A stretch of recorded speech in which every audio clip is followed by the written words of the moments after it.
Cinema மோகத்துல சினிமாவை ரசிப்போம், எல்லாம் தப்பு கிடையாது. ரஜினியை ரசிப்போம், விஜயை ரசிப்போம். ஆனா உண்மையான சூப்பர் ஸ்டார்னா இந்த நாட்டுக்கு 72 வயசுலயும் 18 மணி நேரம் உழைக்கிற மோடி தான் சூப்பர் ஸ்டார். 18 மணி நேரம் இந்த நாட்டுக்காக ஒரு நாளைக்கு 6 மணி நேரம் தான் தூங்குறாரு. இங்க இருந்து அமெரிக்காவுக்கு போறாரு. எதுக்கு போறாரு? அமெரிக்காவுக்கு வரனா அவர் அண்ணன் மகன் வீடு இருக்கா?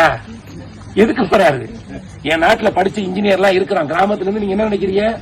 உங்க பிள்ளைகளை பிஇ படிக்க வைக்கணும்னு நினைக்கிறீங்க. அந்த பிள்ளைகளுக்கு யாரு வேலை கொடுப்பா? வேலை கொடுக்கறதுக்கு ஒண்ணு கம்பெனி வேணும். கம்பெனி தானே வேலை கொடுக்க முடியும்.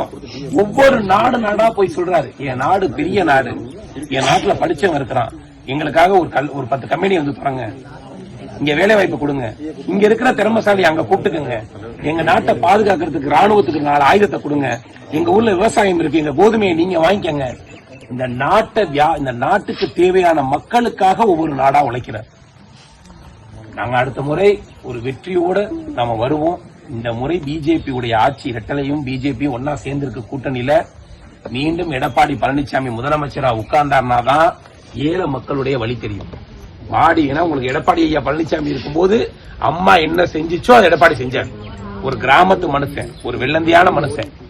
இன்னைக்கு மோடி ஐயா நினைக்கிறாரு, உங்களுக்கு இந்த எல்லா ஸ்கீமும் வீடு வீடா வரணும்னா 2 கட்சியும் சேர்ந்தாதான் நாட்டுக்கு நல்லது. இல்லைன்னா அவனுங்க இன்னும் இங்க பையனை கொண்டாந்து உட்கார வைப்பாங்க, பேரனை கொண்டாந்து உட்கார வைப்பாங்க. பள்ளிக்கூடத்துல ஆல் பாஸ் திட்டம் கொண்டு வந்திருக்காங்க, கவனிச்சிக்கலாமா?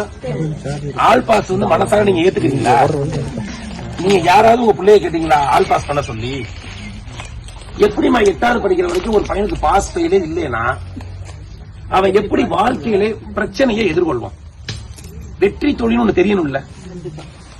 இன்னைக்கு எத்தனை பிள்ளைங்கன்னு தெரியல. 8வது படிக்கிற பல பேருக்கு ஏபிசி எழுத தெரியாத குழந்தைங்க எல்லாம் இருக்காங்க. அதுக்கு காரணம் இந்த அரசாங்கம் பண்ணக்கூடிய அயோக்கியத்தனம். எதுல எல்லாம் இலவசம்?